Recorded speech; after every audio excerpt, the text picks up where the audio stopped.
আইপিএলে কলকাতার হয়ে 17 রান করলেন নারিন। বল হাতে উইকেট নিচ্ছেন গুরুত্বপূর্ণ সময়ে। এমন একজন ক্রিকেটারকে টি-20 বিশ্বকাপের দলে পেতে চাইবেন ওয়েস্ট ইন্ডিজ দল। কিন্তু নারিন খেলবেন কি, সোমবার গভীর রাতে নিজের সিদ্ধান্ত জানিয়ে দিলেন তিনি। ক্যারিবিয়ান অধিনায়ক রবম্যান পাওয়েল জানিয়েছেন যে তিনি নারিনের সঙ্গে কথা বলেছেন। পাওয়েল চাইছেন নারিন অবসর ভেঙে আন্তর্জাতিক দলে ফিরে আসুক। কিন্তু নারিন কি বলছেন?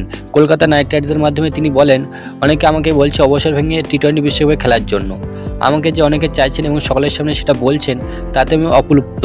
কিন্তু আমি নিজের সিদ্ধান্ত অনড়। কাউকে হতাশ করতে আমার খারাপ লাগে, কিন্তু আন্তর্জাতিক ক্রিকেটে ফেরার দরজা আমি বন্ধ করে দিয়েছি। তবে জুন মাসে ক্যারিবিয়ান জার্সিতে যারা খেলতে নামবে, আমি তাদের সমর্থন করব। গত কয়েক মাস ধরে যেসব ক্রিকেটাররা পরিশ্রম করছে, জায়গা পাওয়ার জন্য লড়াই করছে, তাদের উচিত বিশ্বকাপ খেলা এবং সমর্থকদের আনন্দ দেওয়া। সকলের জন্য শুভেচ্ছা রইল। এবারের আইপিএলে 7 ম্যাচে 286 রান করেছেন নারিন। তার স্ট্রাইক রেট 176, গড় 40.86, 9টি উইকেটও নিয়েছেন তিনি। কলকাতাকে আইপিএলে পয়েন্ট তালিকায় দ্বিতীয় স্থানে রাখার নেপথ্যে বড় ভূমিকা রয়েছে নারিনের, কিন্তু তিনি দেশের জার্সি পরতে ইচ্ছুক নন।